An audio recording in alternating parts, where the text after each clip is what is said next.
Hello everyone, welcome to this week's video from the Purple Penny. My name's Mark. I own and run the Purple Penny along with my wife Catherine. We're a small family run coin and banknote dealership in the northern suburbs of Adelaide. We buy and sell coins, banknotes and collectibles. We're also distributors for the Royal Australian Mint and occasionally Australia Post. Our website is thepurplepenny.com. And if you want to pop into the shop, if you happen to be in Adelaide, we're open Wednesday, Thursday, Friday from 10 to 4 and Saturday from 9 to 1. We try to do these videos every day on Monday at about this time, which is 12 PM Adelaide time. And we've been doing them for several years. The shop itself has been here for 6 years. And once the videos have been deleted off of Facebook, they head over to YouTube. So if you're watching on Facebook and you want to see the library of all the old videos, head over to YouTube and do a quick search for the Purple Penny and you'll find all of our old videos over there. There's a couple of hundred of them over there. Right, what's going on? The only coin release that we're allowed to talk about is the Women's Weekly 45th anniversary of the recipe book for birthday cakes. There's a set of coins coming out for that. Last week I did speak about that briefly. I talked about a set of $10 coins in a tube with an album, which was a certain price, and then those $10 coins are available in folders as well. Catherine has found some more information this morning. So this is from the News Express website. The 10 different dollar coins in folders are $15 each. There's a $1 choo-choo chain proof coin and book, which is $85. There's a 12 coin collection in a premium recipe card box, which is $175, and the $1 uncirculated 10 coin collection folder and tube, which is $39.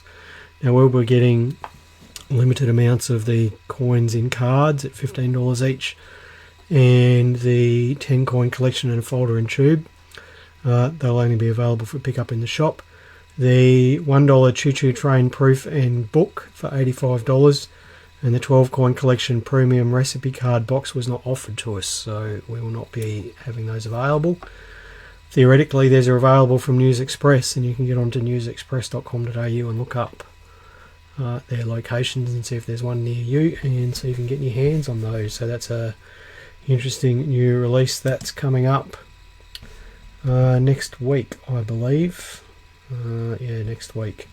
I'll just say a few hellos before we go into the slides. Hello Sam, hello Damien, hello Peter, hello GD, hello JJ, hello Gwen, Catherine's watching outside, and hello Daryl. It's good to see you in the shop this week, Daryl. Now I've decided to go back to doing some news slides again because people seem to enjoy that. First one is the first New Zealand coins with King Charles III portrait have appeared.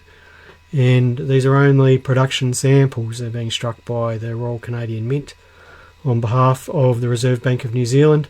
New Zealand has decided to use the same Charles III portrait that is used on Australian coins, the portrait of Dan Thorne. And there's been some 10-cent pieces struck dated 2024 with the normal reverse design there, which is the cockaroo or kokaroo, however we say that, which is a wooden carving found on the entranceways of houses in New Zealand. Now these are just production samples for approval by various authorities in New Zealand, and they are not expected to circulate until 2027, so there's obviously a surplus of coinage floating around in New Zealand at the moment. So our New Zealand brethren across the Tasman there, they're going to have to wait until 2027 to see those coins in their change. Interestingly, the New Zealand government, similar to the Australian government, has no plans on withdrawing Queen Elizabeth's coins from circulation. They will continue to circulate. Next item in the news is the world's dumbest metal detectorist. Now, in the UK, they have what's called treasure laws, and that basically means that if you detect or discover items that are gold or silver that are over a certain age and exceed a certain amount, then you have to declare those as treasure to the government, and the government takes possession of them, and a coroner's finding is held about whether they are actually treasure, and then They're offered first to institutions for acquisition by institutions, museums and things like that. And if the museum chooses to acquire them, or the government body chooses to acquire them, then the proceeds are split amongst the landowners and the detectorists. You will go to jail if you find coins and gold and things in the UK and choose not to declare it. And a few years ago, a serving British policeman detected 131 gold coins along with a detectorist partner. Now, he chose to sell 10 of those coins illegally and acquired £15,000. And as a prize for his actions, he went to jail for 16 months and got fired. And just recently, his detecting partner and the landowner were given £360,000 to share amongst the pair of them. So not only did that foolish metal detectorist go to jail for 16 months and lose his career and his reputation, he also would have been £75,000 better off if he'd chosen to be honest as opposed to be dishonest and try to get things done on the side. So I guess comeuppance there to that person for his particular actions. Not a lot of sympathy on my behalf. A couple more hellos here. Hello John, Nelson and David and Antonius. Thank you for joining in today. The third item in the news is from the World Heritage Giant's Causeway in Northern Ireland, and the Giant's Causeway is a seaside attraction. It's basalt columns, and if you go and Google the Giant's Causeway, you'll find out what that is fairly easily. But the National Trust of the United Kingdom is urging people to stop jamming coins into the cracks in Giant's Causeway. This is causing damage for a number of reasons. Firstly, people are hammering the coins into the cracks and causing physical damage that way. And the other is that the coins themselves are corroding very quickly in the saltwater environment, and as they corrode, they are swelling up and causing the cracks in the basalt of the Giant's Causeway to widen, causing the rock to break, and the corrosion of the coins is causing the rocks to be stained. So the National Trust of the UK is urging people to stop putting coins in the cracks of the Giant's Causeway. And unfortunately, the British taxpayers are going to have to spend £30,000 on a removal program to get the coins out of the Giant's Causeway. I'm not really sure what people expect they're going to get from jamming coins into cracks in a national monument like this. If you believe in good luck, then maybe go and throw your coins into a fountain and stop ruining nature through being stupid, basically. When Catherine and I were in the UK last year, we were at an attraction there, and they actually had specific logs and hammers where you could stand there and hammer your coins into cracks in the logs. So there are places where you can do this safely without damaging things. So if you are thinking about going to the Giant's Causeway, please don't put coins in cracks in the rocks. Now, the last few weeks, Jared and I have been working very hard on categorising, grading and pricing our banknote stock. We have thousands and thousands and thousands of banknotes in this shop, and working through those banknotes takes a lot of time. How much time? Well, I would say to grade, identify, price up, scan and list 15 banknotes on our website probably takes I would say between 75 and 120 minutes. So we're talking about 2 hours to get 15 banknotes up on our website. So not a short amount of time, and when you have thousands of them, there's no end in sight, but we're doing our best.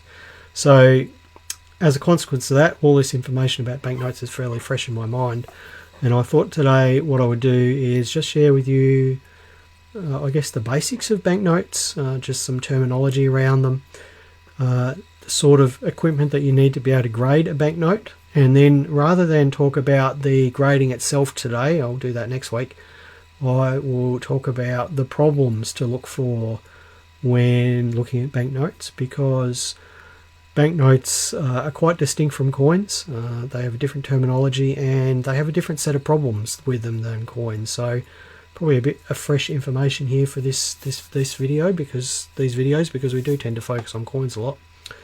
But in some regards, it's actually quite a lot easier to explain some of these problems than it is with coins, and certainly a lot easier to take pictures of the problems and show them to you.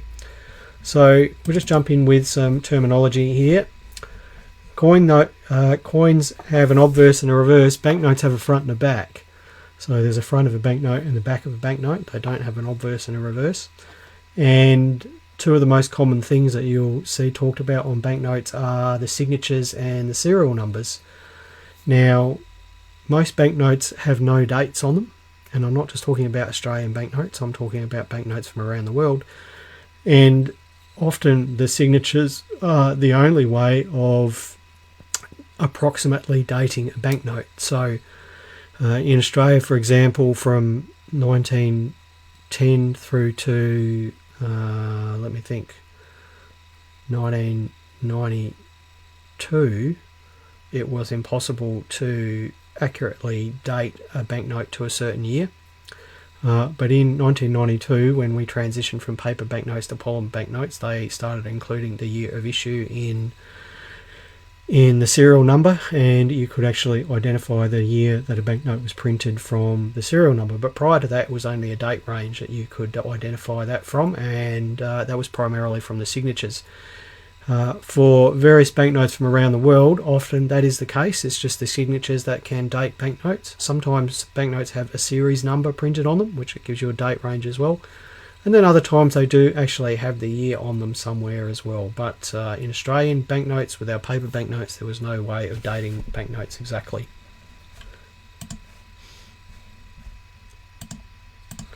Now, there's a few basic security devices on paper banknotes. There's watermarks.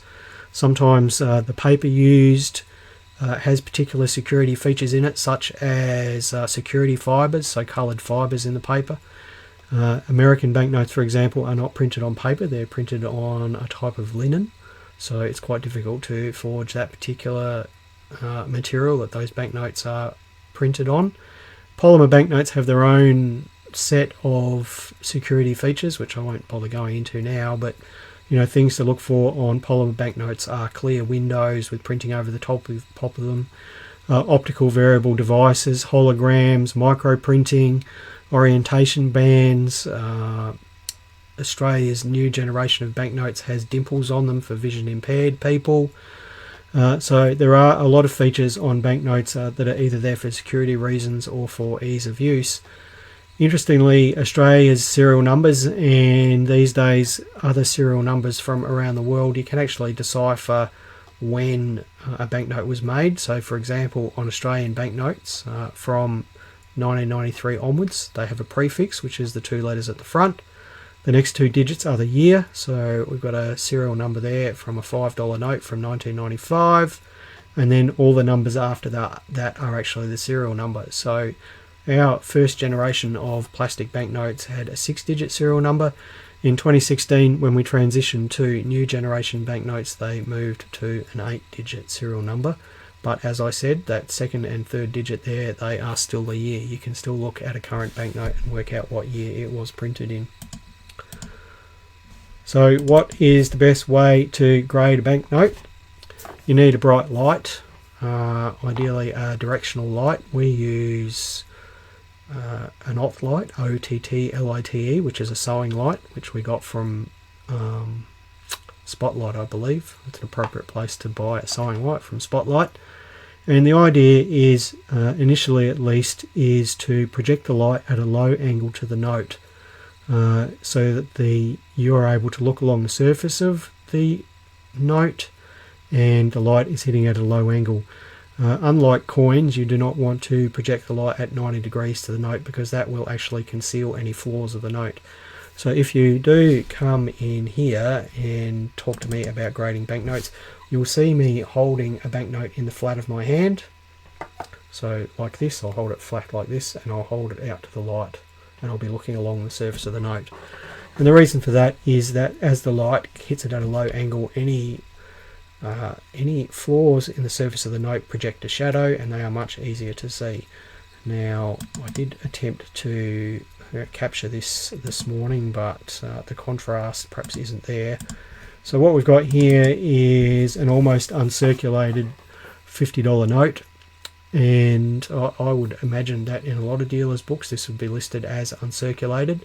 And if you look at it from above, it does appear to be completely uncirculated. There's no folds, there's no waves, there's no creases. But if you do project the light along the surface of the note at a low angle and get your nose down to it and look at it at a low angle, just on that top image there where the arrow is, you can actually see an ever so slight fold in the note, and that's probably a teleflick, where someone has worked their way through a bundle of notes and is flicking them one at a time to count them. So technically, in my opinion, this note is almost uncirculated rather than uncirculated. And just like coins, the grade of notes greatly affects their value. And certainly for some notes, they're almost unheard of in uncirculated. So you want to make sure that a note is genuinely uncirculated. And it's easy enough to do by getting the right light, getting your nose down to the surface of the note and looking along the surface and projecting the light along the surface as well. Now, what are some problems to look out for banknotes? Because they do have their own set of problems that coins do not have. Now, one of the things that you should always do after you've examined the grade of the note is to lift it up and hold it directly in front of the light and let the light shine through the note. Now, why would you do this? Because this is really the only way of reliably spotting tiny holes in the paper or plastic of a note. Now, how do holes get in the surface of a note? Well, one is that they can actually wear into the surface of the note. If a note is folded up and in a wallet or a purse or something like that and is carried around continuously for several months, the note will actually rub, the surfaces will move against each other, and you can actually wear holes in the surface of the note. And in the case of the picture here, you can see that this is a manky old Australian £1 note, and if you look at it directly from above, you can't see any problem with it, but if you hold it up to the light and shine the light through it, then you can see on the intersection of two folds there is the tiniest of pinholes in the surface of that note. And if you didn't hold that note up to the light, you would miss that. Now, how else do holes appear in notes? Well, it wasn't that long ago when people got their notes in pay packets being little yellow envelopes with your money folded up, and there was a pay slip along with the money, and the helpful payroll person would sometimes either pin the notes to the pay slip or staple the notes to the pay slip. So typically you'll find staple holes or pin holes in the top left of a note, and again, often those holes are very small, they're very neat, and they're quite easy to miss unless you hold that note up to the light and examine it closely.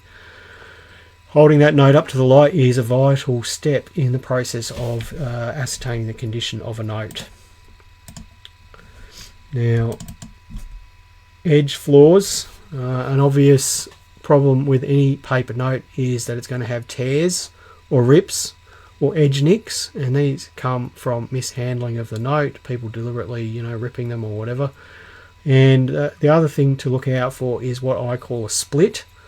And a split is actually the note wearing along a fold. Again, at the top there, it's an Australian £10 note from 1954, I believe. It's got a couple of rips on the top there, 1 or 2 millimeters each, and that's just happened from someone picking the note up too roughly or pulling it out of their wallet by the tip of their finger and damaging the note as they pull it out. Compare that to the note at the bottom, and that note at the bottom is £10, and it has been folded in half, and has been folded in half for a very long time. And again, as this note is folded and unfolded and sits in a purse or a wallet and the two sides rub against each other, there's a weak point that develops along that fold, and the note has actually ended up splitting along the edge. And you can see splits often in the middle of a note, but typically they appear along the edge. Again, they're reasonably easily spotted if you're looking at the note from above, but the sure way is to actually hold it up to the light, and you will actually see a break in the colour of the note if you hold it up to the light on any rip or split.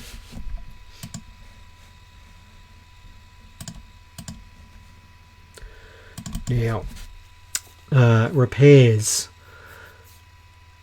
There is just like in coins, there are unscrupulous people who will attempt to improve the condition of a note, and given that problems with notes impact on the value just as harshly as problem with coins, there is a profit motive with attempting to improve the appearance of a banknote.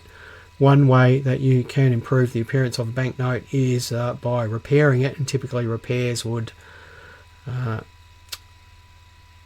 be attempted to conceal rips or tears or splits, but of course they can also be to remove stains, toning spots or ink and things like that.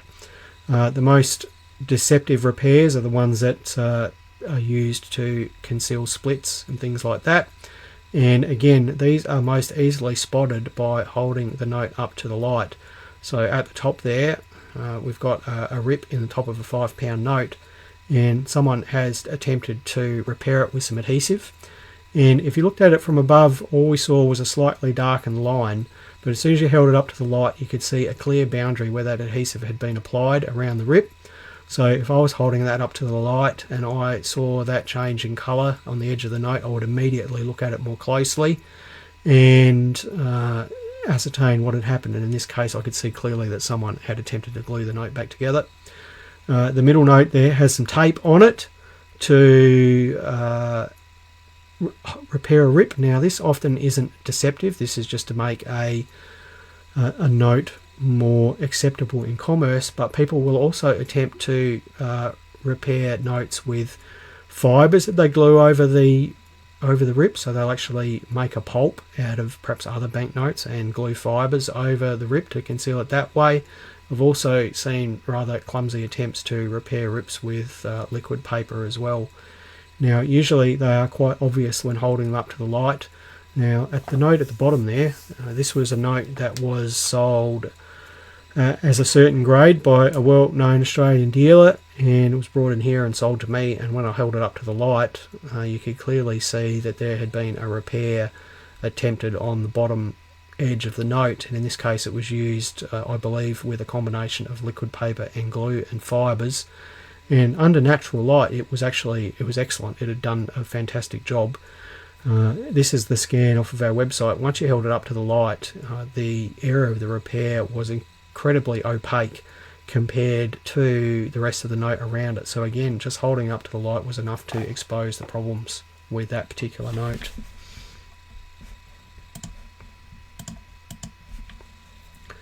Other things you may see described on a note's condition is part of the note missing, missing corners. The corners of banknotes that are well circulated often get rounded off, or a bit of them gets ripped off, so you may see a description where part of the note is actually missing. Notes often have writing on them, whether that be in pen or ink, and I've found that certain parts of the world the notes have writing on them more often than not. For example, the Middle East and North Africa, often the notes have a lot of writing on them. Both missing parts of the note and ink have a great effect on the condition of the note. And then notes have problems with spots, toning, stains, and just being generally grubby. Paper and linen notes do tend to accumulate filth, so they get grubby fairly easily. Paper notes tone exactly the same way as stamps tone, so you'll see tone spots and things like that on notes. And in some regards you need to separate those notes from other notes, because it is believed sometimes that toning can spread from note to note. And the other thing that you'll see, again, especially on notes from North Africa, is notes with burn spots on them, which I've never quite understood how that happens, but we get a lot of burnt banknotes from North Africa. I thought I had another slide here. Here we go, yep. Probably the last thing I wanted to cover today was a couple of descriptions that you'll see, limp versus crisp paper. I've got 3 Australian 10 shilling notes there. The one at the top left is obviously very limp, the one at the top right is a little bit better, and the one at the bottom is completely crisp. Banknote collectors value crisp paper over limp paper, and often limp paper is a sign of excessive wear or washing. Now, how do people wash banknotes? I don't know. I've heard anecdotally that they soak it in some sort of cleaning solution. once you wash a banknote, you realign the fibres in the banknote, and it will often become quite limp, and it actually feels quite different to a non-washed banknote.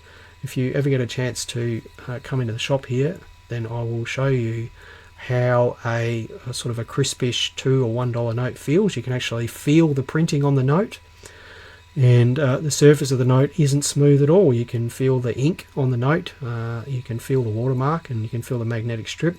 Whereas with a wash note, I believe the paper has swelled up and it sort of has an unnatural smooth feeling to it, and even slightly fibrous.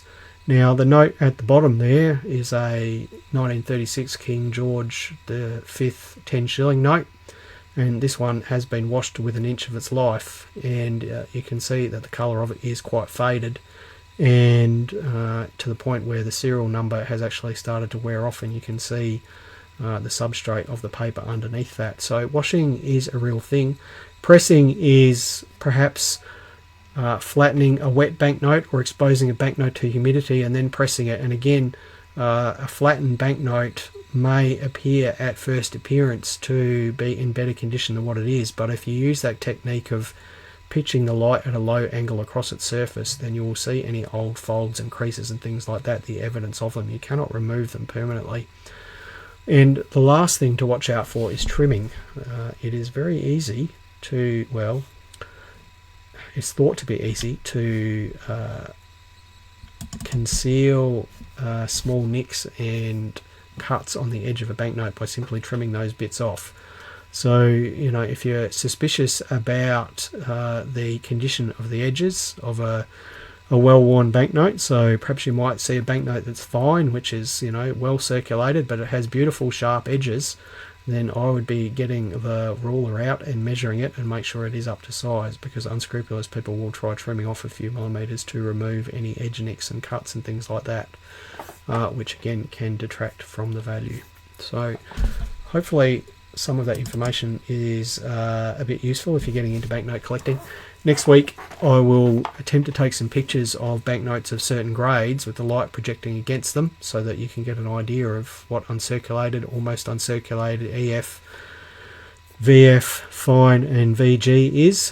Banknotes use the same grading system, same grading terminology that coins do, but in some regards I find them a bit easier to grade, because you can examine the condition of the paper much more easily perhaps than examining the surface of a coin, and hopefully some of those images will be useful to you. JJ says it's a public holiday next Monday. Okay, it won't be next Monday, it'll be the Monday after, because there will be no video next Monday if it's a public holiday, because Catherine and I will be at home painting. That's it for this week. Thank you everyone for joining in. We'll be back in 2 weeks time, and we'll be looking at the second part of this video about grading banknotes. So that's it for now. Thanks everyone. Have a great week, and we'll see you in a couple of weeks.